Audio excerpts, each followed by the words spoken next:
ਦਿਸ਼ਾ ਪਰਿਵਰਤਨ ਪ੍ਰੋਗਰਾਮ ਨੂੰ ਵੇਖਣ ਵਾਲੇ ਸਾਰੇ ਦਰਸ਼ਕਾਂ ਨੂੰ ਜੈ ਮਸੀਹ ਦੀ। ਸਾਡੇ ਅੱਜ ਦੇ ਪ੍ਰੋਗਰਾਮ ਦੇ ਵਿੱਚ ਅੱਜ ਇੱਕ ਵਾਰੀ ਫਿਰ ਤੋਂ ਤੁਹਾਡੇ ਸਭਨਾਂ ਦਾ ਸਵਾਗਤ ਕਰਦੇ ਹਾਂ, ਕਿਉਂਕਿ ਤੁਸੀਂ ਆਪਣੇ ਕੀਮਤੀ ਸਮੇਂ ਨੂੰ ਕੱਢ ਕੇ ਸਾਡੇ ਨਾਲ ਇਸ ਪ੍ਰੋਗਰਾਮ ਦੇ ਵਿੱਚ ਸ਼ਾਮਿਲ ਹੋਏ ਹੋ। ਦੋਸਤੋ, ਇਸ ਤੋਂ ਪਹਿਲਾਂ ਕਿ ਅਸੀਂ ਆਪਣੇ ਪ੍ਰੋਗਰਾਮ ਦੇ ਵਿੱਚ ਅੱਗੇ ਵਧੀਏ, ਵੇਖ ਲੈਂਦੇ ਹਾਂ ਕਿ ਅਸੀਂ ਆਪਣੇ ਪਿਛਲੇ ਪ੍ਰੋਗਰਾਮ ਦੇ ਵਿੱਚ ਕੀ ਸਿੱਖਿਆ ਸੀ। ਆਪਣੇ ਪਿਛਲੇ ਪ੍ਰੋਗਰਾਮ ਦੇ ਵਿੱਚ ਅਸੀਂ ਅਮਲੀ ਜਾਂਚ ਦੇ ਉੱਤੇ ਗੱਲਬਾਤ ਕਰ ਰਹੇ ਸੀ। ਅਸੀਂ ਇਹ ਵੀ ਜਾਣਿਆ ਕਿ ਅਸੀਂ ਚਿੰਤਾ ਮੁਕਤ ਕਿਵੇਂ ਹੋ ਸਕਦੇ ਹਾਂ। ਅਸੀਂ ਬਾਈਬਲ ਬਾਣੀ ਦੇ ਵਿੱਚੋਂ ਮੱਤੀ ਦੀ ਅੰਜੀਲ ਦੇ 7 ਅਧਿਆਏ ਦੀ 15 ਆਇਤ ਤੋਂ ਲੈ ਕੇ 20 ਆਇਤਾਂ ਤੱਕ ਦੇ ਵਚਨਾਂ ਉੱਤੇ ਗੌਰ ਕਰ ਰਹੇ ਸੀ। ਇਹਨਾਂ ਵਚਨਾਂ ਦੇ ਰਾਹੀਂ ਅਸੀਂ ਫਲ ਲਿਆਉਣ ਬਾਰੇ, ਅਮਲੀ ਜਾਂਚ ਕਰਨ ਬਾਰੇ ਗੱਲਬਾਤ ਕਰ ਰਹੇ ਸੀ। ਅਧਿਐਨ ਦੇ ਦੌਰਾਨ ਅਸੀਂ ਜਾਣਿਆ ਕਿ ਸਾਨੂੰ ਫਲ ਲਿਆਉਣ ਦੇ ਉੱਪਰ ਆਪਣਾ ਧਿਆਨ ਲਗਾਉਣਾ ਚਾਹੀਦਾ। ਅੱਜ ਅਸੀਂ ਆਪਣੇ ਅੱਜ ਦੇ ਪ੍ਰੋਗਰਾਮ ਦੇ ਵਿੱਚ ਪਿਛਲੇ ਪ੍ਰੋਗਰਾਮ ਦੇ ਬਾਈਬਲ ਅਧਿਐਨ ਦੇ ਬਾਕੀ ਬਚੇ ਹੋਏ ਹਿੱਸੇ ਨੂੰ ਵੇਖਾਂਗੇ। ਅੱਜ ਦੇ ਪ੍ਰੋਗਰਾਮ ਦੇ ਵਿੱਚ ਅਸੀਂ ਵੇਖਾਂਗੇ ਕਿ ਕਿਵੇਂ ਸਾਨੂੰ ਪਰਮੇਸ਼ਰ ਫਲ ਲਿਆਉਣ ਦੇ ਲਈ ਛਾਂਗਦਾ ਹੈ। ਅਸੀਂ ਵੇਖਾਂਗੇ ਕਿ ਇਹ ਕਿਸੇ ਨੂੰ ਛੂਹਣ ਦਾ ਤਰੀਕਾ ਕਿਵੇਂ ਹੈ। ਦੋਸਤੋ, ਅਸੀਂ ਹੋਰ ਵੀ ਕਈ ਗੱਲਾਂ ਦੇ ਉੱਤੇ ਜਾਣਾਂਗੇ। ਕਿ ਤੁਸੀਂ ਅੱਜ ਦੇ ਪ੍ਰੋਗਰਾਮ ਦੇ ਲਈ ਤਿਆਰ ਹੋ? ਤਾਂ ਫਿਰ ਆਓ ਛੇਤੀ ਨਾਲ ਆਪਣੇ ਪ੍ਰੋਗਰਾਮ ਦੇ ਵਿੱਚ ਅੱਗੇ ਵਧਦੇ ਹਾਂ। ਪਰ ਇਸ ਤੋਂ ਪਹਿਲਾਂ ਆਓ ਆਪਣੇ ਮਨਾਂ ਨੂੰ ਪਰਮੇਸ਼ਰ ਦੇ ਵਚਨ ਦੇ ਲਈ ਤਿਆਰ ਕਰੀਏ ਔਰ ਉਸ ਦੇ ਲਈ ਸੁਣਦੇ ਹਾਂ ਇਹ ਭਜਨ।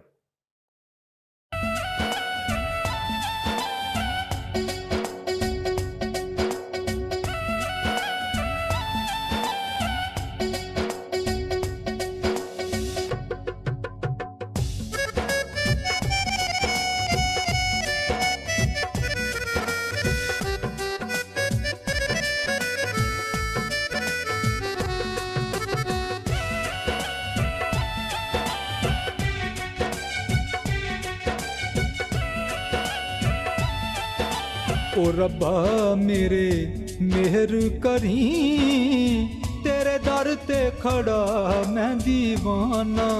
ओ रब्बा मेरे मेहर करी, तेरे दर ते खड़ा मैं दीवाना। तैथों बख्शिश लेके ही जाना,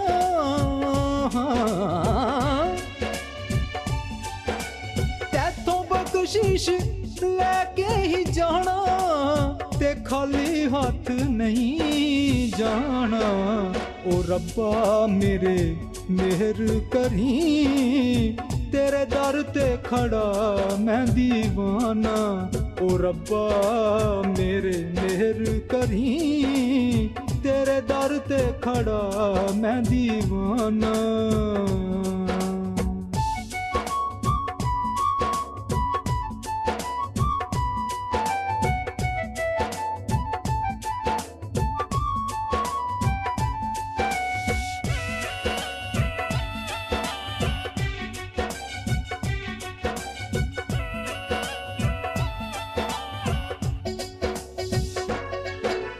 तेरे नाम उत्ते लाई असी सारी जिंदगानी, तेरे नाम उत्ते लाई असी सारी जिंदगानी। आप हथीं अज लिख एह अमर कहानी, एह अमर कहानी, एह अमर कहानी। ओ रब्बा मेरे मेहर करी, तेरे बिन मेरा मुल नहीं आना। ओ रब्बा मेरे मेहर करी, तेरे दर ते खड़ा मैं दीवाना।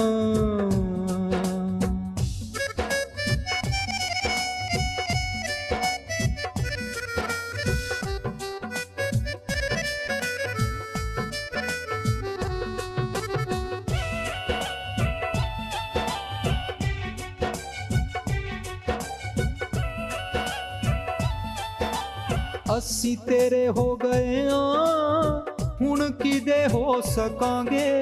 असी तेरे हो गए हाँ, हुण किदे हो सकांगे। तेरे बिन तां हासा दूर असी रो भी ना सकांगे, असी रो भी ना सकांगे। ਅਸੀਂ ਰੋ ਵੀ ਨਾ ਸਕਾਂਗੇ। ਓ ਰੱਬਾ ਮੇਰੇ ਮਿਹਰ ਕਰੀ, ਅਸੀਂ ਘਰ ਤੇਰੇ ਨਾਲ ਹੀ ਵਸਾਉਣਾ। ਓ ਰੱਬਾ ਮੇਰੇ ਮਿਹਰ ਕਰੀ, ਤੇਰੇ ਦਰ ਤੇ ਖੜਾ ਮੈਂ ਦੀਵਾਨਾ।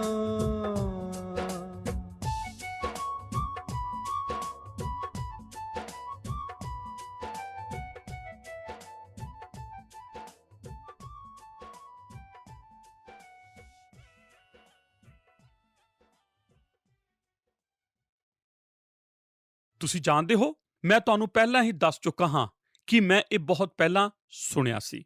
ਇਸ ਤੋਂ ਪਹਿਲਾਂ ਕਿ ਪਰਮੇਸ਼ਰ ਕਿਸੇ ਮਨੁੱਖ ਨੂੰ ਅੱਛੀ ਤਰ੍ਹਾਂ ਇਸਤੇਮਾਲ ਕਰੇ, ਉਸ ਨੂੰ ਅੱਛੀ ਤਰ੍ਹਾਂ ਨਿਚੋੜਦਾ ਹੈ, ਅਤੇ ਮੈਂ ਪ੍ਰਾਰਥਨਾ ਕਰਦਾ ਹੁੰਦਾ ਸੀ ਕਿ ਮੇਰੇ ਨਾਲ ਇਸ ਤਰ੍ਹਾਂ ਨਾ ਹੋਵੇ। ਪਰ ਮੈਂ ਵੇਖਿਆ ਕਿ ਇਸ ਤਰ੍ਹਾਂ ਹੋ ਹੀ ਨਹੀਂ ਸਕਦਾ। ਮੈਂ ਚਾਹੁੰਦਾ ਹਾਂ ਕਿ ਮੇਰਾ ਇਸਤੇਮਾਲ ਜ਼ਿਆਦਾ ਹੋਵੇ, ਪਰ ਇਹ ਸਭ ਕੁਝ ਮੇਰੇ ਨਾਲ ਬਹੁਤ ਜ਼ਿਆਦਾ ਨਹੀਂ ਹੋਇਆ। ਕੀ ਤੁਸੀਂ ਜਾਣਦੇ ਹੋ, ਮੈਂ ਇਸ ਬਾਰੇ ਗਵਾਹੀ ਦੇ ਸਕਦਾ ਹਾਂ ਕਿ ਇਹ ਸੱਚ ਹੈ। ਪਰਮੇਸ਼ਰ ਫਲਦਾਇਕ ਦਾਖ ਲੈ ਸਕਦਾ ਹੈ ਅਤੇ ਉਹ ਛਾਂਗਦਾ ਹੈ। ਮੈਂ ਤੁਹਾਨੂੰ ਸਮਝਾਉਣਾ ਚਾਹੁੰਦਾ ਹਾਂ ਕਿ ਇਸ ਦਾ ਕੀ ਮਤਲਬ ਹੁੰਦਾ ਹੈ। ਜਦ ਤੁਸੀਂ ਅੰਗੂਰ ਦੀ ਬੇਲ ਨੂੰ ਬਗੀਚੇ ਵਿੱਚ ਵੇਖਦੇ ਹੋ ਜੋ ਬੜੀ ਫਲਦਾਰ ਹੈ, ਤੁਸੀਂ ਅਕਸਰ ਵੇਖਦੇ ਹੋ ਕਿ ਅੰਗੂਰ ਦੇ ਗੁੱਛੇ ਕਿੱਥੇ ਹਨ। ਉਸੇ ਹੀ ਬੇਲ ਉੱਪਰ ਇੱਕ ਟਹਿਣੀ ਹੈ ਜੋ ਕੁਝ ਛੋਟੀ ਹੈ। ਉਸ ਉੱਪਰ ਕੋਈ ਅੰਗੂਰ ਨਹੀਂ ਹਨ, ਪਰ ਇਹ ਟਹਿਣੀ ਅੰਗੂਰ ਦੀ ਬੇਲ ਦਾ ਰਸ ਪੀ ਰਹੀ ਹੈ। ਇਸ ਲਈ ਮਾਲਕ ਉਹਨੂੰ ਕੱਟ ਕੇ ਵੱਢ ਕੇ ਅਲੱਗ ਕਰ ਦਿੰਦਾ ਹੈ। ਕਿਉਂ? ਇਸ ਲਈ ਬੇਲ ਦਾ ਰਸ ਜੋ ਉਹਨਾਂ ਤੱਕ ਪਹੁੰਚ ਸਕੇ ਜੋ ਟਹਿਣੀਆਂ ਫਲ ਦੇ ਰਹੀਆਂ ਹਨ। ਇਸੇ ਤਰ੍ਹਾਂ ਤੁਹਾਡੇ ਕੁਝ ਲੋਕਾਂ ਦਾ ਜੀਵਨ ਛਾਂਗਿਆ ਜਾਂਦਾ ਹੈ। ਤੁਸੀਂ ਕਈ ਵਾਰ ਕੁਝ ਮੁਸੀਬਤ ਵਿੱਚ ਹੋ ਕੇ ਲੰਘ ਰਹੇ ਹੁੰਦੇ ਹੋ। ਤੁਸੀਂ ਹੈਰਾਨ ਹੋ ਜਾਂਦੇ ਹੋ ਕਿ ਇਹ ਕੀ ਹੋ ਰਿਹਾ ਹੈ। ਕੀ ਇਹ ਹੋ ਸਕਦਾ ਹੈ?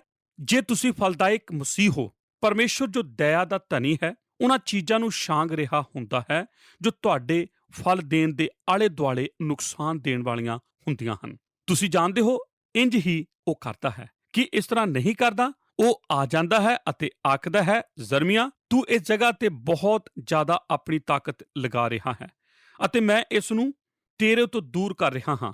ਮੈਂ ਨਹੀਂ ਚਾਹੁੰਦਾ ਕਿ ਤੂੰ ਇਸ ਨੂੰ ਹੋਰ ਅੱਗੇ ਕਰੇ।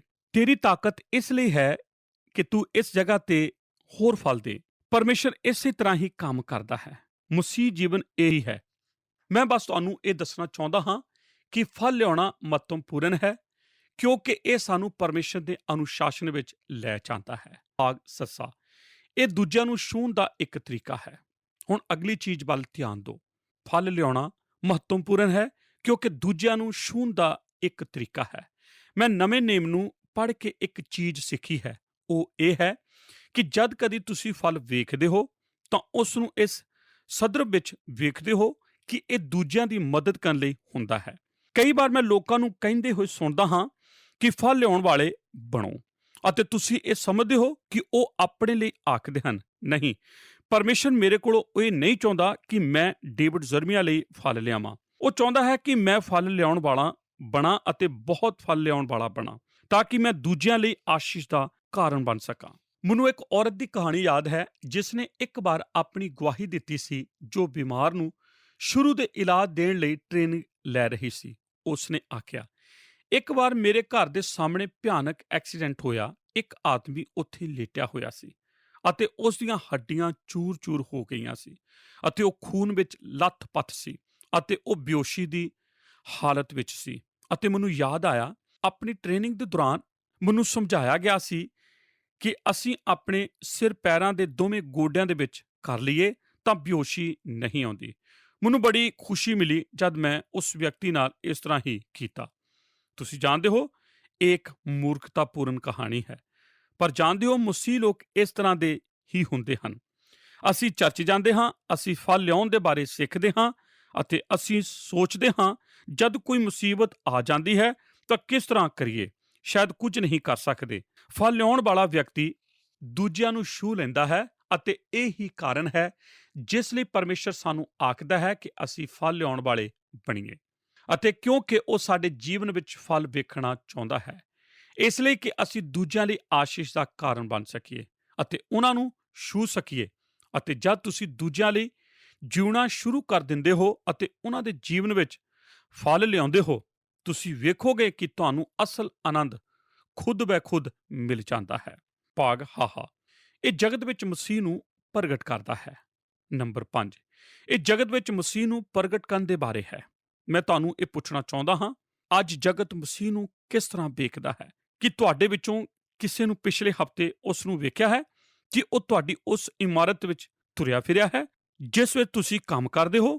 ਕਿ ਉਸਨੇ ਤੁਹਾਡਾ ਦਰਵਾਜ਼ਾ ਖੜਕਾਇਆ ਹੈ? ਮਸੀਹ ਸਰੀਰਕ ਰੂਪ ਵਿੱਚ ਇੱਥੇ ਨਹੀਂ ਹੈ, ਪਰ ਮਸੀਹ ਆਤਮਿਕ ਸਰੀਰ ਵਿੱਚ ਇੱਥੇ ਹੈ। ਅਸੀਂ ਕਲੀਸਿਆ ਹੀ ਉਸ ਦਾ ਦੂਸਰਾ ਸਰੀਰ ਹਾਂ। ਇਸ ਧਰਤੀ ਉੱਪਰ ਅਸੀਂ ਹੀ ਉਸ ਦਾ ਸਰੀਰ ਹਾਂ। ਮੈਂ ਤੁਹਾਨੂੰ ਉਨੀ ਹੀ ਅੱਛੀ ਤਰ੍ਹਾਂ ਦੱਸਣਾ ਚਾਹੁੰਦਾ ਹਾਂ ਜਿੰਨੀ ਕੁ ਮੈਂ ਜਾਣਦਾ ਹਾਂ। ਜਿਨ੍ਹਾਂ ਲੋਕਾਂ ਨੇ ਉਸ ਨੂੰ ਵੇਖਿਆ ਹੈ ਉਹ ਤੁਹਾਡੇ ਵਿੱਚ ਹੀ ਤਾਂ ਵੇਖਿਆ ਹੈ। ਤੁਸੀਂ ਜੋ ਕ੍ਰਿਸਚਨ ਹੋ ਉਹਨਾਂ ਲਈ ਮਸੀਹ ਹੋ। ਉਹ ਤੁਹਾਨੂੰ ਹੀ ਵੇਖਣ ਜਾ ਰਹੇ ਹਨ ਅਤੇ ਉਹ ਤੁਹਾਡੇ ਵੱਲ ਹੀ ਧਿਆਨ ਦਿੰਦੇ ਹਨ ਅਤੇ ਉਹ ਕਹਿਣ ਜਾ ਰਹੇ ਹਨ ਉਹ ਮਸੀਹ ਹੈ। ਜਦ ਤੱਕ ਉਹ ਪਰਮੇਸ਼ਰ ਦੇ ਵਚਨ ਵਿੱਚ ਨਹੀਂ ਆ ਜਾਂਦੇ ਤਾਂ ਉਹ ਤੁਹਾਡੇ ਵਿੱਚ ਵੀ ਮਸੀਹ ਨੂੰ ਵੇਖ ਨਹੀਂ ਸਕਦੇ। ਜੇ ਅਸੀਂ ਫਲ ਨਹੀਂ ਲਿਆਉਂਦੇ ਤਾਂ ਅਸੀਂ ਜਗਤ ਵਿੱਚ ਮਸੀਹ ਨੂੰ ਪ੍ਰਗਟ ਨਹੀਂ ਕਰ ਸਕਦੇ। ਇਸ ਲਈ ਹੀ ਯਿਸੂ ਨੇ ਇਸ ਨੂੰ ਮਹੱਤਵਪੂਰਨ ਆਖਿਆ ਹੈ। ਇਸ ਲਈ ਉਸ ਨੇ ਆਖਿਆ ਸੀ, ਤੁਸੀਂ ਉਹਨਾਂ ਦੇ ਫਲਾਂ ਤੋਂ ਉਹਨਾਂ ਨੂੰ ਪਛਾਣ ਜਾਓਗੇ। ਭਾਗ ਕੱਕਾ ਇਹ ਪਿਤਾ ਦੀ ਮਹਿਮਾ ਕਰਦਾ ਹੈ। ਹੁਣ ਮੈਂ ਤੁਹਾਨੂੰ ਆਖਰੀ ਚੀਜ਼ ਦੇਣ ਜਾ ਰਿਹਾ ਹਾਂ। ਇਹ ਸੱਚਮੁੱਚ ਇੱਕ ਮਹਾਨ ਚੀਜ਼ ਹੈ। ਇਹ ਹੈ ਪਿਤਾ ਨੂੰ ਮਹਿਮਾ ਦੇਣਾ। ਤੁਸੀਂ ਹੁਣ ਅਧਿਆਇ 15 ਦੀ 8 ਐਤ ਨੂੰ ਵੇਖੋ। ਇਹ ਇੱਕ ਸਪਸ਼ਟ ਬਿਆਨ ਦੇ ਬਾਰੇ ਹੈ ਜੋ ਦੱਸਦਾ ਹੈ ਕਿ ਅਸੀਂ ਉਸ ਦੀ ਮਹਿਮਾ ਕਿਸ ਤਰ੍ਹਾਂ ਕਰਨੀ ਹੈ। ਮੈਂ ਇਹੋ ਜਿਹਾ ਬਿਆਨ ਕਦੇ ਨਹੀਂ ਸੁਣਿਆ। ਮੇਰੇ ਪਿਤਾ ਦੀ ਵਡਿਆਈ ਇਸੇ ਤੋਂ ਹੁੰਦੀ ਹੈ ਜੋ ਤੁਸੀਂ ਬਹੁਤਾ ਫਲ ਦਿਓ ਔਰ ਇਉਂ ਤੁਸੀਂ ਮੇਰੇ ਚੇਲੇ ਹੋਵੋਗੇ। ਅਤੇ ਮੈਂ ਸੋਚਦਾ ਹਾਂ ਜੇ ਅਸੀਂ ਮਸੀਹ ਹਾਂ ਤਾਂ ਸਾਡੇ ਅੰਦਰ ਇਹ ਇੱਛਾ ਹੋਣੀ ਚਾਹੀਦੀ ਹੈ ਕਿ ਅਸੀਂ ਪ੍ਰਭੂ ਨੂੰ ਮਹਿਮਾ ਦਈਏ ਤਾਂ ਕਿ ਪੂਰੇ ਜਗਤ ਵਿੱਚ ਪ੍ਰਭੂ ਦੀ ਮਹਿਮਾ ਹੋਵੇ। ਇੱਥੇ ਇੱਕ ਤਰੀਕਾ ਹੈ ਜੋ ਤੁਸੀਂ ਕਰ ਸਕਦੇ ਹੋ ਅਤੇ ਤੁਹਾਨੂੰ ਸ਼ੱਕ ਨਹੀਂ ਕਰਨਾ ਚਾਹੀਦਾ। ਯਿਸੂ ਨੇ ਆਖਿਆ ਹੈ, ਮੇਰੇ ਪਿਤਾ ਦੀ ਮਹਿਮਾ ਇਹ ਹੈ ਕਿ ਤੁਸੀਂ ਬਹੁਤ ਫਲ ਲਿਆਓ। ਤੁਸੀਂ ਫਲਦਾਇਕ ਬਣੋ। ਫਲ ਲਿਆਉਣ ਵਾਲੇ ਮਸੀਹ ਇੱਕ ਅਸਲ ਚੀਜ਼ ਫਲ ਲਿਆਉਣ ਦੇ ਬਾਰੇ ਅਮਲੀ ਜਾਂਚ ਕਰੋ ਤਾਂ ਪਤਾ ਲੱਗ ਜਾਵੇਗਾ ਤੁਸੀਂ ਪਰਮੇਸ਼ਰ ਨਾਲ ਚੱਲ ਰਹੇ ਹੋ। ਅਤੇ ਬਾਈਬਲ ਆਖਦੀ ਹੈ ਜਦ ਤੁਸੀਂ ਇਸ ਤਰ੍ਹਾਂ ਕਰਦੇ ਹੋ ਤਾਂ ਸਵਰਗ ਵਿੱਚ ਪਰਮੇਸ਼ਰ ਨੂੰ ਖੁਸ਼ੀ ਮਿਲਦੀ ਹੈ। ਜਦ ਅਸੀਂ ਮਸੀਹ ਦੀ ਤਰ੍ਹਾਂ ਜੀਵਨ ਵਿੱਚ ਚੱਲਦੇ ਹਾਂ ਅਸੀਂ ਪਿਤਾ ਦੀ ਮਹਿਮਾ ਕਰਦੇ ਹਾਂ ਅਤੇ ਅਸੀਂ ਉਸ ਦੇ ਨਾਮ ਦੀ ਮਹਿਮਾ ਕਰਦੇ ਹਾਂ। ਇਸ ਲਈ ਫਲਦਾਇਕ ਹੋਣਾ ਬਹੁਤ ਹੀ ਮਹੱਤਵਪੂਰਨ ਹੈ। ਨੰਬਰ 2 ਫਲ ਦੇਣ ਦਾ ਕੀ ਅਰਥ? ਭਾਗ ਊੜਾ ਸਭ ਤੋਂ ਪਹਿਲਾਂ ਫਲ ਲਿਆਉਣਾ ਚਰਿੱਤਰ ਹੈ। ਤੁਸੀਂ ਕੌਣ ਹੋ? ਇਹ ਹੀ ਚਰਿੱਤਰ ਹੈ ਕਿ ਤੁਸੀਂ ਜਾਣਦੇ ਹੋ। ਗਲਾਤੀਆਂ ਦੀ ਕਿਤਾਬ 5 ਅਧਿਆਏ 22 ਐਤ ਦੱਸਦੀ ਹੈ, ਪਰ ਆਤਮਾ ਦਾ ਫਲ ਇਹ ਹੈ ਪ੍ਰੇਮ, ਆਨੰਦ, ਸ਼ਾਂਤੀ, ਧੀਰਜ, ਦਿਆਲਗੀ, ਭਲਾਈ, ਵਫਾਦਾਰੀ, ਨਰਮਾਈ, ਸੰਯਮ। ਕੀ ਤੁਸੀਂ ਜਾਣਦੇ ਹੋ ਕਿ ਇਹ ਕਥਨ ਆਤਮਾ ਦੇ 9 ਫਲਾਂ ਨੂੰ ਦੱਸ ਰਿਹਾ ਸੀ? ਇਹ ਸਭ ਕੁਝ ਕਿਸ ਦੇ ਬਾਰੇ ਹੈ? ਗਲਾਤੀਆਂ 5 ਅਧਿਆਏ 22 ਵਚਨ ਸਾਨੂੰ ਦੱਸਦਾ ਹੈ ਕਿ ਇਹ ਸਬੂਤ ਹੈ ਕਿ ਪਰਮੇਸ਼ਰ ਦਾ ਆਤਮਾ ਤੁਹਾਡੇ ਅੰਦਰ ਵਾਸ ਕਰਦਾ ਹੈ। ਹੁਣ ਧਿਆਨ ਨਾਲ ਵੇਖੋ, ਜੇ ਤੁਸੀਂ ਮਸੀਹ ਹੋ ਤਾਂ ਤੁਹਾਡੇ ਕੋਲ ਪਰਮੇਸ਼ਰ ਦਾ ਆਤਮਾ ਹੈ। ਇਸ ਨੂੰ ਅਸੀਂ ਰੋਮੀਓ ਦੀ ਕਿਤਾਬ ਵਿੱਚ ਹੀ ਸਮਝ ਸਕਦੇ ਹਾਂ। ਜੇ ਤੁਹਾਡੇ ਕੋਲ ਮਸੀਹ ਦਾ ਆਤਮਾ ਨਹੀਂ ਤਾਂ ਉਹ ਉਸ ਦਾ ਨਹੀਂ ਹੈ। ਸ਼ਾਸਤਰ ਇਸ ਤਰ੍ਹਾਂ ਹੀ ਆਖਦਾ ਹੈ। ਇਸ ਲਈ ਜੇ ਆਤਮਾ ਤੁਹਾਡੇ ਦਿਲ ਵਿੱਚ ਹੈ, ਥੋੜੀ ਫਿਰ ਥੋੜੀ, ਜ਼ਿਆਦਾ ਅਤੇ ਜ਼ਿਆਦਾ, ਪੂਰੀ ਤਰ੍ਹਾਂ ਨਹੀਂ ਪਰ ਥੋੜੀ ਫਿਰ ਥੋੜੀ, ਜ਼ਿਆਦਾ ਅਤੇ ਜ਼ਿਆਦਾ ਤੁਹਾਡੇ ਜੀਵਨ ਵਿੱਚ ਇਹ ਸਭ ਚੀਜ਼ਾਂ ਭਰਦੀਆਂ ਚਲੀਆਂ ਜਾਣਗੀਆਂ। ਪ੍ਰੇਮ ਅਤੇ ਆਨੰਦ ਅਤੇ ਸ਼ਾਂਤੀ ਅਤੇ ਧੀਰਜ ਅਤੇ ਨਮਰਤਾ ਅਤੇ ਸੰਯਮ ਅਤੇ ਭਲਾਈ। ਕੀ ਇਸ ਦਾ ਇਹ ਅਰਥ ਹੈ ਕਿ ਇਹ ਸਭ ਕੁਝ ਮੇਰੇ ਅੰਦਰ ਹੋਣਾ ਚਾਹੀਦਾ ਹੈ? ਨਹੀਂ। ਮੈਂ ਤੁਹਾਨੂੰ ਕੁਝ ਦੱਸਣਾ ਚਾਹੁੰਦਾ ਹਾਂ। ਆਤਮਾ ਦੇ 9 ਫਲ ਅਲੱਗ-ਅਲੱਗ ਨਹੀਂ ਹਨ। ਮਸੀਹ ਜੀਵਨ ਨੂੰ 9 ਤਰੀਕਿਆਂ ਨਾਲ ਕੰਮ ਕਰਨਾ ਹੈ ਅਤੇ ਪਲੂਸ ਇਸ ਬਾਰੇ ਗਲਾਤੀਆ ਵਿੱਚ ਆਖਦਾ ਹੈ, ਜੇ ਤੁਸੀਂ ਮਸੀਹ ਹੋ ਤਾਂ ਦੂਜੀਆਂ ਚੀਜ਼ਾਂ ਤੁਹਾਡੇ ਅੰਦਰੋਂ ਬਾਹਰ ਜਾਂਦੀਆਂ ਰਹਿਣਗੀਆਂ ਅਤੇ ਤੁਸੀਂ ਨਵੇਂ ਹੁੰਦੇ ਜਾਓਗੇ। ਤੁਹਾਡੇ ਅੰਦਰ ਪ੍ਰੇਮ ਭਰਦਾ ਚਲਾ ਜਾਏਗਾ। ਫਲਦਾਇਕ ਹੋਣਾ ਚਰਿੱਤਰ ਹੈ। ਤੁਸੀਂ ਕੌਣ ਹੋ? ਭਾਗ ਐੜਾ ਵਿਹਾਰ। ਅਸੀਂ ਕੀ ਕਰਦੇ ਹਾਂ? ਦੂਸਰੀ ਚੀਜ਼ ਹੈ ਅਸੀਂ ਕੀ ਕਰਦੇ ਹਾਂ। ਅਸੀਂ ਵਿਸ਼ਵਾਸ ਕਰਦੇ ਹਾਂ ਕਿ ਸਾਡੇ ਕੰਮ ਪਰਮੇਸ਼ਰ ਲਈ ਮਹੱਤਵਪੂਰਨ ਨਹੀਂ ਹਨ। ਕੰਮ ਪਰਮੇਸ਼ਰ ਲਈ ਮਹੱਤਵਪੂਰਨ ਹਨ ਇਸ ਲਈ ਨਹੀਂ ਕਿ ਤੁਸੀਂ ਆਪਣੇ ਅੱਛੇ ਕੰਮਾਂ ਦੇ ਦੁਆਰਾ ਮੁਕਤੀ ਪਾ ਸਕਦੇ ਹੋ, ਪਰ ਮੁਕਤੀ ਤਾਂ ਤੁਸੀਂ ਪਹਿਲਾਂ ਹੀ ਪਾ ਚੁੱਕੇ ਹੋ, ਪਰ ਉਹ ਤੁਸੀਂ ਆਪਣੇ ਅੱਛੇ ਕੰਮਾਂ ਦੇ ਦੁਆਰਾ ਨਹੀਂ ਪਾਈ। ਇਸ ਲਈ ਮੈਂ ਸਲਾਹ ਦਿੰਦਾ ਹਾਂ ਕਿ ਤੁਸੀਂ ਅੱਛੇ ਕੰਮ ਕਰਨ ਲਈ ਧਿਆਨ ਕਰੋ। ਨਵੇਂ ਨੇਮ ਵਿੱਚ ਬਾਰ-ਬਾਰ ਇਸ ਗੱਲ ਦਾ ਜ਼ਿਕਰ ਕੀਤਾ ਗਿਆ ਹੈ ਅਤੇ ਮੁਕਤੀ ਦਾ ਸਿਧਾਂਤ ਦੱਸਦਾ ਹੈ ਕਿ ਤੁਹਾਨੂੰ ਮੁਕਤੀ ਦੇਣ ਲਈ ਤੁਹਾਡੇ ਕੰਮਾਂ ਨੂੰ ਨਹੀਂ ਵੇਖਿਆ ਗਿਆ ਹੈ। ਇਸ ਲੜੀ ਵਿੱਚ ਸਾਨੂੰ ਯਾਦ ਰੱਖਣਾ ਚਾਹੀਦਾ ਹੈ ਕਿ ਜਦ ਅਸੀਂ ਯਿਸੂ ਕੋਲ ਆਏ ਸੀ, ਸਾਨੂੰ ਮੁਕਤੀ ਮਿਲ ਗਈ ਸੀ ਅਤੇ ਹੁਣ ਅਸੀਂ ਅੱਛੇ ਕੰਮ ਕਰੀਏ ਤਾਂ ਕਿ ਲੋਕ ਸਾਡੇ ਕੰਮਾਂ ਨੂੰ ਵੇਖ ਕੇ ਸਵਰਗੀ ਪਿਤਾ ਦੀ ਮਹਿਮਾ ਕਰਨ। ਤੁਸੀਂ ਜਾਣਦੇ ਹੋ, ਪਰਮੇਸ਼ਰ ਦੇ ਵਚਨ ਦੇ ਅਨੁਸਾਰ ਤੁਸੀਂ ਮਸੀਹ ਨਹੀਂ ਹੋ ਸਕਦੇ ਜੇ ਤੁਸੀਂ ਆਪਣੇ ਜੀਵਨ ਵਿੱਚ ਪੁਰਾਣੇ ਹੀ ਕੰਮ ਕਰਦੇ ਰਹੋ। ਜਦ ਤੁਸੀਂ ਮਸੀਹ ਬਣਦੇ ਹੋ ਤਾਂ ਤੁਹਾਡੇ ਜੀਵਨ ਵਿੱਚ ਕੰਮ ਕਰਨ ਦਾ ਤਰੀਕਾ ਬਦਲ ਜਾਂਦਾ ਹੈ। ਭਾਗ ਈੜੀ, ਯੋਗਦਾਨ। ਅਸੀਂ ਕੀ ਦਿੰਦੇ ਹਾਂ? ਇਹ ਸਿਰਫ ਚਰਿੱਤਰ ਹੀ ਨਹੀਂ, ਤੁਸੀਂ ਕੌਣ ਹੋ, ਅਤੇ ਵਿਹਾਰ ਹੀ, ਤੁਸੀਂ ਕੀ ਕਰਦੇ ਹੋ, ਅਤੇ ਤੀਸਰਾ ਯੋਗਦਾਨ, ਤੁਸੀਂ ਕੀ ਦਿੰਦੇ ਹੋ। ਮੈਂ ਤੁਹਾਨੂੰ ਫਿਲਿੱਪੀਆਂ ਅਧਿਆਇ 4 ਵਿੱਚੋਂ ਇੱਕ ਲੇਖ ਦੇ ਬਾਰੇ ਦੱਸਣਾ ਚਾਹੁੰਦਾ ਹਾਂ ਅਤੇ ਧਿਆਨ ਨਾਲ ਸੁਣੋ। ਪੌਲੁਸ ਨੇ ਇੱਥੇ ਵਿਸ਼ਵਾਸੀਆਂ ਦਾ ਧੰਨਵਾਦ ਕੀਤਾ ਹੈ ਕਿਉਂ ਜੋ ਉਹਨਾਂ ਨੇ ਉਸ ਦੀ ਸਹਾਇਤਾ ਕੀਤੀ ਸੀ। ਉਹ ਆਪਣੀ ਪੱਤਰੀ ਵਿੱਚ ਕਹਿ ਰਿਹਾ ਹੈ, ਮੈਂ ਇਸ ਲਈ ਖੁਸ਼ ਨਹੀਂ ਹਾਂ ਕਿ ਤੁਸੀਂ ਮੇਰੀ ਘਟੀ ਪੂਰੀ ਕੀਤੀ ਹੈ। ਮੈਂ ਖੁਸ਼ ਹਾਂ ਕਿਉਂਕਿ ਇਹ ਉਹ ਫਲ ਹੈ ਜੋ ਤੁਹਾਡੇ ਲੇਖੇ ਵਿੱਚ ਵੱਧਦਾ ਜਾਂਦਾ ਹੈ। ਕੀ ਮਜ਼ੇਦਾਰ ਗੱਲ ਨਹੀਂ ਹੈ? ਪੌਲੁਸ ਆਖਦਾ ਹੈ, ਜਦ ਅਸੀਂ ਪਰਮੇਸ਼ਰ ਦੇ ਕੰਮਾਂ ਲਈ ਦਿੰਦੇ ਹਾਂ ਤਾਂ ਇਹ ਫਲ ਲਿਆਉਣ ਦਾ ਸਬੂਤ ਹੁੰਦਾ ਹੈ ਕਿ ਅਸੀਂ ਫਲਦਾਇਕ ਹਾਂ। ਤੁਸੀਂ ਜਾਣਦੇ ਹੋ, ਮੈਂ ਨਹੀਂ ਸਮਝਦਾ ਕਿ ਤੁਸੀਂ ਕਿਸ ਤਰ੍ਹਾਂ ਦੇ ਮਸੀਹ ਹੋ। ਸੋਚੋ ਕਿ ਪਰਮੇਸ਼ਰ ਨੇ ਤੁਹਾਡੇ ਲਈ ਕੀ ਕੀਤਾ ਹੈ ਅਤੇ ਵਾਪਸ ਲੈਣ ਦੀ ਕੋਈ ਚਾਹਤ ਨਹੀਂ ਰੱਖਦਾ। ਹੁਣ ਤੁਸੀਂ ਕਿਸ ਤਰ੍ਹਾਂ ਕਰਦੇ ਹੋ, ਇਹ ਹੀ ਇਸ ਦਾ ਅਸਲ ਸਬੂਤ ਹੈ। ਭਾਗ ਸੱਸਾ, ਸੰਚਾਰ। ਅਸੀਂ ਕੀ ਆਖਦੇ ਹਾਂ। ਅਤੇ ਹੁਣ ਚੌਥੀ ਗੱਲ ਵੱਲ ਧਿਆਨ ਦੇਵੋ। ਇਹ ਸਿਰਫ ਚਰਿੱਤਰ ਹੀ ਨਹੀਂ ਹੈ, ਤੁਸੀਂ ਕੌਣ ਹੋ, ਅਤੇ ਵਿਹਾਰ, ਤੁਸੀਂ ਕੀ ਕਰਦੇ ਹੋ, ਅਤੇ ਯੋਗਦਾਨ, ਤੁਸੀਂ ਕੀ ਦਿੰਦੇ ਹੋ, ਅਤੇ ਸੰਚਾਰ, ਤੁਸੀਂ ਕੀ ਆਖਦੇ ਹੋ। ਇਬਰਾਨੀਆਂ ਦੀ ਕਿਤਾਬ ਵਿੱਚ ਇੰਜ ਆਖਦੀ ਹੈ, ਤੁਹਾਡੇ ਬੁੱਲਾਂ ਦਾ ਫਲ, ਇਹ ਭਗਤੀ ਦੇ ਬਾਰੇ ਆਖਿਆ ਜਾ ਰਿਹਾ ਹੈ ਕਿ ਤੁਸੀਂ ਜਾਣਦੇ ਹੋ, ਜਦ ਤੁਸੀਂ ਚਰਚ ਜਾਂਦੇ ਹੋ ਅਤੇ ਆਪਣੇ ਆਪ ਨੂੰ ਭਗਤੀ ਲਈ ਦੇ ਦਿੰਦੇ ਹੋ, ਇਹੀ ਫਲ ਨੂੰ ਲਿਆਉਣਾ ਹੈ ਜੋ ਤੁਹਾਡੇ ਜੀਵਨ ਤੋਂ ਬਾਹਰ ਆਉਂਦਾ ਹੈ। ਅਤੇ ਬਾਈਬਲ ਦੱਸਦੀ ਹੈ, ਇਹੀ ਤੁਹਾਡੇ ਅਸਲ ਵਿਸ਼ਵਾਸੀ ਹੋਣ ਦਾ ਸਬੂਤ ਹੈ। ਤੁਸੀਂ ਜਾਣਦੇ ਹੋ, ਐਤਵਾਰ ਨੂੰ ਜਦ ਕਦੇ ਤੁਸੀਂ ਆਪਣੇ ਦਿਲ ਵਿੱਚ ਕੁਝ ਬੋਝ ਰੱਖ ਕੇ ਜਾਂਦੇ ਹੋ, ਪਰ 5 ਮਿੰਟ ਦੀ ਭਗਤੀ ਦੇ ਬਾਅਦ ਇਹ ਬੋਝ ਹਟ ਜਾਂਦਾ ਹੈ, ਤਾਂ ਤੁਸੀਂ ਪਰਮੇਸ਼ਰ ਦੀ ਭਗਤੀ ਕਰਦੇ ਹੋ। ਬਾਈਬਲ ਦੱਸਦੀ ਹੈ, ਇਹ ਸਬੂਤ ਹੈ ਕਿ ਤੁਸੀਂ ਮਸੀਹ ਵਿੱਚ ਇੱਕ ਵਿਸ਼ਵਾਸੀ ਹੋ। ਕਿ ਤੁਸੀਂ ਇਸ ਤਰ੍ਹਾਂ ਕਰ ਸਕਦੇ ਹੋ ਕਿ ਤੁਹਾਡੇ ਕੋਲ ਸੰਚਾਰ ਦਾ ਫਲ ਹੈ ਜੋ ਤੁਹਾਡੇ ਬੁੱਲਾਂ ਦਾ ਫਲ ਹੈ। ਭਾਗ ਹਾਹਾ, ਤਬਦੀਲੀ। ਅਸੀਂ ਕਿਸ ਨੂੰ ਜਿੱਤ ਲੈਂਦੇ ਹਾਂ। ਹੁਣ ਮੈਂ ਚਾਹੁੰਦਾ ਹਾਂ ਕਿ ਤੁਸੀਂ ਇਸ ਵੱਲ ਵੀ ਵੇਖੋ। ਇਹ ਸਿਰਫ ਚਰਿੱਤਰ ਹੀ ਨਹੀਂ, ਤੁਸੀਂ ਕੌਣ ਹੋ, ਅਤੇ ਵਿਹਾਰ, ਤੁਸੀਂ ਕੀ ਕਰਦੇ ਹੋ, ਅਤੇ ਯੋਗਦਾਨ, ਤੁਸੀਂ ਕੀ ਦਿੰਦੇ ਹੋ, ਅਤੇ ਸੰਚਾਰ, ਤੁਸੀਂ ਕੀ ਆਖਦੇ ਹੋ, ਅਤੇ ਤਬਦੀਲੀ, ਕਿਸ ਨੂੰ ਜਿੱਤਦੇ ਹੋ। ਇਸ ਦੇ ਬਾਰੇ ਹੀ ਜ਼ਿਆਦਾਤਰ ਲੋਕ ਗੱਲਬਾਤ ਕਰਦੇ ਹਨ। ਕੁਝ ਆਖਦੇ ਹਨ ਕਿ ਤੁਸੀਂ ਫਲਦਾਇਕ ਹੋ। ਇਹ ਪੁੱਛਣ ਦਾ ਮਤਲਬ ਹੁੰਦਾ ਹੈ ਕਿ ਤੁਸੀਂ ਮਸੀਹ ਵਿੱਚ ਕਿਸ ਨੂੰ ਜਿੱਤਿਆ ਹੈ, ਅਤੇ ਇਹ ਇੱਕ ਮਹੱਤਵਪੂਰਨ ਚੀਜ਼ ਹੈ। ਸਾਡੇ ਸਭ ਕੋਲ ਇਸ ਦੀ ਗਵਾਹੀ ਹੋਣੀ ਚਾਹੀਦੀ ਹੈ, ਪਰ ਮੈਂ ਤੁਹਾਨੂੰ ਕੁਝ ਦੱਸਣਾ ਚਾਹੁੰਦਾ ਹਾਂ। ਫਲਦਾਇਕ ਜੀਵਨ ਹੋਣ ਲਈ ਬਸ ਇਹ ਹੀ ਇੱਕ ਸਬੂਤ ਹੋਣਾ ਜ਼ਰੂਰੀ ਨਹੀਂ ਹੈ, ਪਰ ਮੈਂ ਇਸ ਦੇ ਨਾਲ ਕੁਝ ਜੋੜਨਾ ਚਾਹੁੰਦਾ ਹਾਂ ਕਿ ਤੁਸੀਂ ਸੋਚਦੇ ਹੋ, ਇਹ ਸੰਭਵ ਹੈ ਜੇ ਤੁਹਾਡੇ ਚਰਿੱਤਰ ਠੀਕ ਹੈ, ਤੁਹਾਡਾ ਵਿਹਾਰ ਵੀ ਠੀਕ ਹੈ, ਤੁਹਾਡਾ ਯੋਗਦਾਨ ਵੀ ਠੀਕ ਹੈ, ਤੁਹਾਡਾ ਸੰਚਾਰ ਵੀ ਔਰ ਤਰੀਕਾ ਵੀ ਠੀਕ ਹੈ, ਕਿ ਤੁਹਾਡੇ ਕੋਲ ਕਿਸੇ ਵਿਅਕਤੀ ਦੀ ਗਵਾਹੀ ਨਾ ਹੋਵੇ ਜੋ ਤੁਹਾਡੇ ਆਲੇ ਦੁਆਲੇ ਰਹਿੰਦੇ ਹਨ। ਮੈਂ ਵਿਸ਼ਵਾਸ ਕਰਦਾ ਹਾਂ ਜੇ ਸਾਡੇ ਕੋਲ ਪਹਿਲੀਆਂ 4 ਚੀਜ਼ਾਂ ਠੀਕ ਹਨ ਤਾਂ 5ਵੀਂ ਚੀਜ਼ ਦਾ ਉਤਪਾਦਨ ਖੁਦ ਬੈ ਖੁਦ ਹੋ ਜਾਂਦਾ ਹੈ। ਬਾਈਬਲ ਦੱਸਦੀ ਹੈ ਕਿ ਸਾਨੂੰ ਦੂਜਿਆਂ ਦੇ ਜੀਵਨ ਵਿੱਚ ਵੀ ਫਲ ਲਿਆਉਣਾ ਚਾਹੀਦਾ ਹੈ। ਹੁਣ ਮੈਂ ਤੁਹਾਨੂੰ ਇੱਕ ਪ੍ਰਸ਼ਨ ਪੁੱਛਦਾ ਹਾਂ, ਤੁਸੀਂ ਕਿਸ ਤਰ੍ਹਾਂ ਕਰਦੇ ਹੋ? ਇਹ ਹੀ ਅਮਲੀ ਜਾਂਚ ਹੈ। ਇਸੇ ਜਾਂਚ ਲਈ ਸਾਨੂੰ ਯਿਸੂ ਨੇ ਆਖਿਆ ਸੀ। ਇਹੀ ਚੀਜ਼ ਹੈ ਜਿਸ ਦੇ ਬਾਰੇ ਯਿਸੂ ਨੇ ਸਾਨੂੰ ਆਖਿਆ ਸੀ ਕਿ ਤੁਸੀਂ ਆਪਣੀ ਜਾਂਚ ਕਰੋ। ਸਾਨੂੰ ਆਪਣੇ ਕੋਲੋਂ ਪੁੱਛਣਾ ਚਾਹੀਦਾ ਹੈ ਕਿ ਅਸੀਂ ਅਸਲ ਵਿੱਚ ਸਹੀ ਹਾਂ, ਕਿ ਅਸੀਂ ਸੌੜੇ ਦਰਵਾਜ਼ੇ ਤੋਂ ਹੋ ਕੇ, ਸੌੜੇ ਰਾਹ ਤੋਂ ਹੋ ਕੇ ਜੀਵਨ ਵੱਲ ਜਾ ਰਹੇ ਹਾਂ, ਜਾਂ ਚੌੜੇ ਦਰਵਾਜ਼ੇ ਰਾਹੀਂ ਚੌੜੇ ਰਾਸਤੇ ਤੇ ਪੈ ਕੇ ਨਾਸ਼ ਵੱਲ ਜਾ ਰਹੇ ਹਾਂ। ਯਿਸੂ ਨੇ ਇਹ ਜਾਂਚ ਕਰਨ ਲਈ ਸਾਨੂੰ ਆਪਣੇ ਸੰਦੇਸ਼ ਦੇ ਅੰਤ ਵਿੱਚ ਆਖਿਆ ਸੀ। ਸਾਨੂੰ ਅੱਜ ਇਹ ਜਾਂਚ ਕਰਨ ਦੀ ਜ਼ਰੂਰਤ ਹੈ, ਨਹੀਂ ਤਾਂ ਅਸੀਂ ਸਿਰਫ ਨਾਮ ਦੇ ਹੀ ਮਸੀਹ ਬਣੇ ਰਹਾਂਗੇ।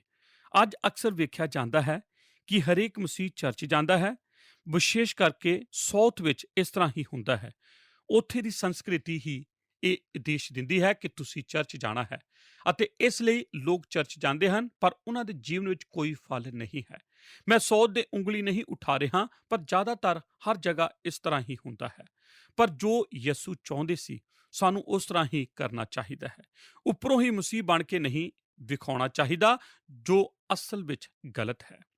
ਅਮਲੀ ਜਾਂਚ ਕੀ ਹੈ? ਉਹ ਇਹ ਹੈ, ਜੇ ਤੁਸੀਂ ਮਸੀਹ ਹੋ ਮੇਰੇ ਦੋਸਤੋ, ਤਾਂ ਤੁਹਾਡੇ ਜੀਵਨ ਵਿੱਚ ਇਸ ਲਈ ਕੋਈ ਸਬੂਤ ਤਾਂ ਦਿਓ। ਕੁਝ ਤਾਂ ਤੁਹਾਡੇ ਅੰਦਰ ਹੋਣਾ ਚਾਹੀਦਾ ਹੈ ਜਿਸ ਤੋਂ ਇਹ ਪਤਾ ਲੱਗ ਸਕੇ, ਕੋਈ ਤਾਂ ਤਰੀਕਾ ਹੋਣਾ ਚਾਹੀਦਾ ਹੈ ਤਾਂ ਕਿ ਪਤਾ ਲੱਗ ਸਕੇ ਕਿ ਤੁਸੀਂ ਮਸੀਹ ਹੋ। ਕਿਉਂਕਿ ਮੈਂ ਨਹੀਂ ਸੋਚਦਾ ਕਿ ਤੁਸੀਂ ਮਸੀਹ ਹੋ ਸਕਦੇ ਹੋ। ਮੈਂ ਨਹੀਂ ਸੋਚਦਾ ਕਿ ਤੁਸੀਂ ਸਹੀ ਰੂਪ ਵਿੱਚ ਯਿਸੂ ਨੂੰ ਜਾਣਦੇ ਹੋ। ਜੇ ਤੁਹਾਡੇ ਜੀਵਨ ਵਿੱਚ ਕੁਝ ਦਿਸਣ ਵਾਲਾ ਬਦਲਾਅ ਨਹੀਂ ਆਇਆ ਹੈ, ਤੁਸੀਂ ਉੱਥੇ ਨਹੀਂ ਹੋ ਜਿੱਥੇ ਤੁਸੀਂ ਹੋਣਾ ਚਾਹੀਦਾ ਹੈ। ਤੁਸੀਂ ਉੱਥੇ ਨਹੀਂ ਹੋ ਜਿੱਥੇ ਤੁਸੀਂ ਸੋਚਦੇ ਹੋ ਕੀ ਹੋਣਾ ਚਾਹੀਦਾ ਹੈ। ਪਰ ਤੁਹਾਨੂੰ ਇਸ ਯੋਗ ਹੋਣਾ ਚਾਹੀਦਾ ਹੈ ਕਿ ਆਪਣੇ ਪਿਛਲੇ ਜੀਵਨ ਨੂੰ ਵੇਖ ਕੇ ਕਹਿ ਸਕੋ, ਜਦ ਮੈਂ ਯਿਸੂ ਮਸੀਹ ਨੂੰ ਸਵੀਕਾਰ ਕੀਤਾ ਸੀ, ਮੇਰੇ ਜੀਵਨ ਦੀਆਂ ਪੁਰਾਣੀਆਂ ਚੀਜ਼ਾਂ ਜਾਣੀਆਂ ਸ਼ੁਰੂ ਹੋ ਗਈਆਂ ਸਨ। ਸਭ ਚੀਜ਼ਾਂ ਨਵੀਆਂ ਬਣਨੀਆਂ ਸ਼ੁਰੂ ਹੋ ਗਈਆਂ ਸਨ। ਤੁਸੀਂ ਬਦਲ ਚੁੱਕੇ ਹੋ। ਮੇਰੇ ਦੋਸਤੋ, ਜੇ ਤੁਸੀਂ ਅੱਜ ਚਰਚ ਦੇ ਹਿੱਸੇ ਹੋ, ਜਿੱਥੇ ਤੁਸੀਂ ਭਾਵਨਾ ਵਿੱਚ ਹੋ ਕੇ ਚਰਚ ਚਲੇ ਜਾਂਦੇ ਹੋ ਅਤੇ ਪ੍ਰਾਰਥਨਾ ਕਰਦੇ ਹੋ ਅਤੇ ਵਾਪਸ ਆ ਕੇ ਉਹੀ ਜੀਵਨ ਜੀਉਂਦੇ ਹੋ ਜੋ ਪਹਿਲਾਂ ਜੀ ਰਹੇ ਸੀ।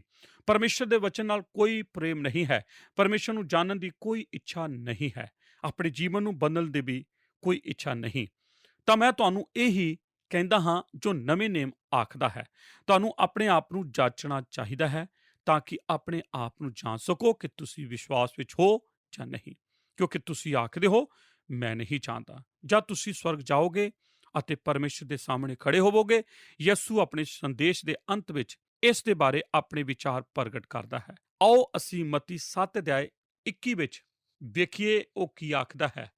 ਹਰੇਕ ਜੋ ਪ੍ਰਭੂ ਪ੍ਰਭੂ ਕਹਿੰਦਾ ਹੈ ਸਵਰਗ ਦੇ ਰਾਜ ਵਿੱਚ ਬੜੇਗਾ, ਬਲਕਨ ਉਹ ਜੋ ਮੇਰੇ ਸਵਰਗੀ ਪਿਤਾ ਦੀ ਮਰਜ਼ੀ ਉੱਤੇ ਚੱਲਦਾ ਹੈ। ਇਹ ਕੀ ਹੈ? ਉਹੀ ਹੈ ਜੋ ਮੇਰੇ ਪਿਤਾ ਦੀ ਇੱਛਾ ਨੂੰ ਪੂਰੀ ਕਰਦਾ ਹੈ। ਉਹ ਹੈ ਫਲ ਲਿਆਉਣਾ।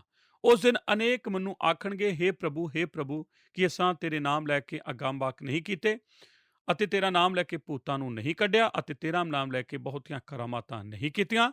ਤਦ ਮੈਂ ਉਹਨਾਂ ਨੂੰ ਸਾਫ਼ ਆਖਾਂਗਾ ਕਿ ਮੈਂ ਤੁਹਾਨੂੰ ਕਦੇ ਨਹੀਂ ਜਾਣਿਆ। हे ਬੁਰਿਓ, ਮੇਰੇ ਕੋਲੋਂ ਚਲੇ ਜਾਓ। ਯਿਸੂ ਕੀ ਆਖ ਰਿਹਾ ਹੈ? ਉਹ ਆਖਦਾ ਹੈ, ਇਸ ਗੱਲ ਨਾਲ ਕੋਈ ਫਰਕ ਨਹੀਂ ਪੈਂਦਾ ਜੋ ਤੁਸੀਂ ਆਖਦੇ ਹੋ। ਤੁਸੀਂ ਕੁਝ ਵੀ ਆਖ ਸਕਦੇ ਹੋ। ਅਸਲ ਗੱਲ ਤਾਂ ਇਹ ਹੈ ਕਿ ਇਹ ਸੱਚਾਈ ਹੈ। ਹੁਣ ਸ਼ਾਸਤਰ ਵਿੱਚ ਇੱਕ ਐਤ ਹੈ ਜੋ ਪੁਰਾਣੇ ਨੇਮ ਵਿੱਚ ਮੇਰੇ ਨਾਮ ਤੇ ਹੈ। ਜਰਮੀਆ ਦੀ ਕਿਤਾਬ ਕਿੰਨੀ ਮਹਾਨ ਹੈ। ਜਰਮੀਆ ਇਸ ਤਰ੍ਹਾਂ ਲਿਖਦਾ ਹੈ, ਪ੍ਰਭੂ ਇਉਂ ਫਰਮਾਉਂਦਾ ਹੈ, ਸਰਾਪ ਉਸ ਮਰਦ ਉੱਤੇ ਜੋ ਆਦਮੀ ਤੇ ਭਰੋਸਾ ਕਰਦਾ ਹੈ ਅਤੇ ਵਚਨ ਨੂੰ ਆਪਣੀ ਬਾਂਹ ਬਣਾਉਂਦਾ ਹੈ। ਜਿਹਦਾ ਦਿਲ ਪ੍ਰਭੂ ਵੱਲੋਂ ਫਿਰ ਜਾਂਦਾ ਹੈ, ਉਹ ਥਲ ਦੇ ਰਤਵੇਂ ਵਾਂਗੂ ਹੈ। ਉਹ ਕੋਈ ਭਲਾਈ ਆਉਂਦੀ ਨਾ ਵੇਖੇਗਾ। ਉਹ ਉਜਾੜ ਦੇ ਸੜੇ ਹੋਏ ਥਾਵਾਂ ਵਿੱਚ ਬਸੇਗਾ, ਬੇਆਬਾਦ ਕੱਲਰ ਸ਼ੋਰ ਵਿੱਚ। ਮੁਬਾਰਕ ਹੈ ਉਹ ਮਰਦ ਜਿਹਦਾ ਭਰੋਸਾ ਪ੍ਰਭੂ ਤੇ ਹੈ। ਜਿਹਦਾ ਭਰੋਸਾ ਪ੍ਰਭੂ ਹੈ, ਉਹ ਉਸ ਬ੍ਰਿਸ਼ ਵਾਂਗੂ ਹੈ ਜਿਹੜਾ ਪਾਣੀ ਉੱਤੇ ਲੱਗਾ ਹੋਇਆ ਹੈ, ਜਿਹੜਾ ਨਦੀਆਂ ਵੱਲ ਆਪਣੀਆਂ ਜੜ੍ਹਾਂ ਫੈਲਾਉਂਦਾ ਹੈ। ਜਦ ਗਰਮੀਆਂ ਆਵੇ ਤਾਂ ਉਹਨੂੰ ਡਰ ਨਹੀਂ, ਸਗੋਂ ਉਹਦੇ ਪੱਤੇ ਹਰੇ ਰਹਿੰਦੇ ਹਨ। ਔੜ ਦੇ ਬਰੇ ਉਹਨੂੰ ਚਿੰਤਾ ਨਾ ਹੋਵੇਗੀ, ਨਾ ਫਲ ਲਿਆਉਣ ਤੋਂ ਰੁਕੇਗਾ। ਤੁਸੀਂ ਜਾਂ ਤਾਂ ਬ੍ਰਿਸ਼ ਜਾਂ ਝਾੜੀ ਹੋ ਸਕਦੇ ਹੋ। ਪਰਮੇਸ਼ਰ ਦਾ ਵਚਨ ਇਹੀ ਆਖਦਾ ਹੈ। ਯਿਸੂ ਸਾਫ਼ ਇਸੇ ਤਰ੍ਹਾਂ ਹੀ ਆਖ ਰਿਹਾ ਹੈ, ਤੁਸੀਂ ਜਾਂ ਤਾਂ ਬ੍ਰਿਸ਼ ਜਾਂ ਝਾੜੀ ਹੋ ਸਕਦੇ ਹੋ। ਝਾੜੀ ਵੀ ਬ੍ਰਿਸ਼ ਵਾਂਗੂ ਹੀ ਨਜ਼ਰ ਆਉਂਦੀ ਹੈ, ਪਰ ਇਸ ਦੀ ਜੜ ਗਹਿਰੀ ਨਹੀਂ ਹੁੰਦੀ। ਅਤੇ ਕੀ ਹੁੰਦਾ ਹੈ? ਜਦ ਤੂਫਾਨ ਆਉਂਦਾ ਹੈ, ਝਾੜੀ ਸੁੱਕ ਜਾਂਦੀ ਹੈ ਅਤੇ ਟੁੱਟ ਕੇ ਉੱਡ ਜਾਂਦੀ ਹੈ।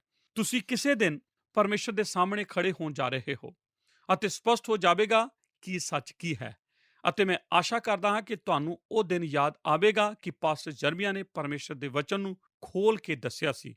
ਯਕੀਨ ਕਰ ਲਓ ਕਿ ਤੁਸੀਂ ਅਸਲ ਵਿੱਚ ਮਸੀਹ ਹੋ ਅਤੇ ਤੁਸੀਂ ਆਪਣੇ ਬਾਰੇ ਅਮਲੀ ਜਾਂਚ ਕਰਕੇ ਪਰਖੋ ਕਿ ਤੁਹਾਡੇ ਜੀਵਨ ਵਿੱਚ ਕੋਈ ਸਬੂਤ ਹੈ। ਆਮੀਨ। ਅਸੀਂ ਸਿੱਖਿਆ ਕਿ ਅਸੀਂ ਫਲਦਾਇਕ ਮਸੀਹੀ ਹਾਂ।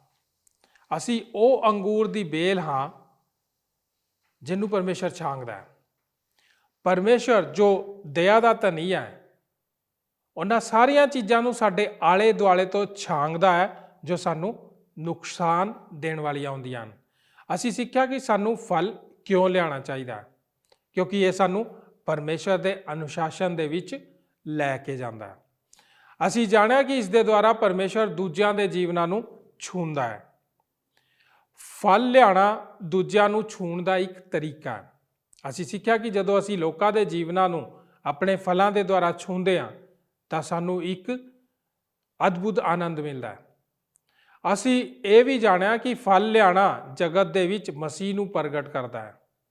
ਦੋਸਤੋ, ਕੀ ਤੁਸੀਂ ਜਾਣਦੇ ਹੋ ਕਿ ਇਹ ਸੰਸਾਰ ਮਸੀਹ ਨੂੰ ਕਿਸ ਤਰ੍ਹਾਂ ਵੇਖਦਾ ਹੈ? ਸੰਸਾਰ ਤੁਹਾਨੂੰ ਵੇਖਦਾ ਹੈ ਔਰ ਤੁਹਾਡੇ ਜ਼ਰੀਏ ਮਸੀਹ ਯਿਸੂ ਨੂੰ ਦੇਖਦਾ ਹੈ, ਕਿਉਂਕਿ ਸਾਡੇ ਕੰਮ ਯਿਸੂ ਮਸੀਹ ਵਰਗੇ ਹੁੰਦੇ ਹਨ। ਉਹ ਅੰਗੂਰ ਦੀ ਬੇਲ ਹੈ, ਅਸੀਂ ਡਾਲੀਆਂ ਹੈ। ਅਸੀਂ ਉਹਦੇ ਨਾਲ ਜੁੜੇ ਰਹਿ ਕੇ ਅਜਿਹਾ ਫਲ ਲਿਆਉਂਦੇ ਹਾਂ ਜਿਹਨੂੰ ਵੇਖ ਕੇ ਲੋਕ ਮਸੀਹ ਯਿਸੂ ਦੀ ਵਡਿਆਈ ਕਰਦੇ ਹਨ। ਜੇਕਰ ਅਸੀਂ ਫਲ ਨਹੀਂ ਲਿਆਂਦੇ ਤਾਂ ਅਸੀਂ ਪ੍ਰਭੂ ਯਿਸੂ ਜੀ ਨੂੰ ਪ੍ਰਗਟ ਨਹੀਂ ਕਰ ਸਕਦੇ। ਅਸੀਂ ਜਾਣਿਆ ਕਿ ਇਸ ਤੋਂ ਪਰਮੇਸ਼ਵਰ ਨੂੰ ਮਹਿਮਾ ਮਿਲਦੀ ਹੈ। ਮੱਤੀ ਦੀ ਅੰਜੀਲ ਦੇ 15 ਅਧਿਆਇ ਦੀ 8 ਆਇਤ ਨੂੰ ਵੇਖੋ। ਇਸ ਦੇ ਵਿੱਚ ਪ੍ਰਭੂ ਯਿਸੂ ਜੀ ਕਹਿੰਦੇ ਹਨ ਕਿ ਮੇਰੇ ਪਿਤਾ ਦੀ ਮਹਿਮਾ ਇਸ ਤੋਂ ਹੁੰਦੀ ਹੈ ਕਿ ਤੁਸੀਂ ਬਹੁਤ ਸਾਰਾ ਫਲ ਲਿਆਓ, ਤਦ ਤੁਸੀਂ ਮੇਰੇ ਚੇਲੇ ਹੋਵੋਗੇ। ਦੋਸਤੋ, ਜੇਕਰ ਹਮ ਮਸੀਹੀ ਹਾਂ ਤਾਂ ਸਾਡੇ ਦਿਲ ਦੇ ਵਿੱਚ ਇਹ ਗੱਲ ਹੋਣੀ ਚਾਹੀਦੀ ਹੈ ਕਿ ਅਸੀਂ ਪ੍ਰਭੂ ਦੀ ਮਹਿਮਾ ਕਰੀਏ ਅਤੇ ਸਾਰੇ ਸੰਸਾਰ ਦੇ ਵਿੱਚ ਸਾਡੇ ਦੁਆਰਾ ਉਸ ਦੀ ਮਹਿਮਾ ਹੋਵੇ। ਇਸ ਤੋਂ ਬਾਅਦ ਅਸੀਂ ਜਾਣਿਆ ਕਿ ਫਲ ਦੇਣ ਦਾ ਕੀ ਅਰਥ ਹੈ। ਅਸੀਂ ਜਾਣਿਆ ਕਿ ਫਲ ਲਿਆਣਾ ਸਾਡੇ ਚਰਿੱਤਰ ਬਾਰੇ ਦੱਸਦਾ ਹੈ ਕਿ ਅਸੀਂ ਕੌਣ ਹਾਂ। ਦੋਸਤੋ, ਅਸੀਂ ਜਾਣਿਆ ਕਿ ਸਾਡੇ ਚੰਗੇ ਕੰਮ ਸਾਨੂੰ ਮੁਕਤੀ ਨਹੀਂ ਦੇ ਸਕਦੇ। ਜਦੋਂ ਅਸੀਂ ਪ੍ਰਭੂ ਯਿਸੂ ਮਸੀਹ ਜੀ ਦੇ ਕੋਲ ਆਉਂਦੇ ਹਾਂ ਤਾਂ ਸਾਨੂੰ ਮੁਕਤੀ ਮਿਲ ਗਈ ਸੀ। ਹੁਣ ਸਾਨੂੰ ਭਲੇ ਕੰਮ ਇਸ ਲਈ ਕਰਨੇ ਚਾਹੀਦੇ ਆ ਕਿਉਂਕਿ ਇਸ ਦੇ ਦੁਆਰਾ ਪਰਮੇਸ਼ਰ ਨੂੰ ਮਹਿਮਾ ਮਿਲਦੀ ਹੈ।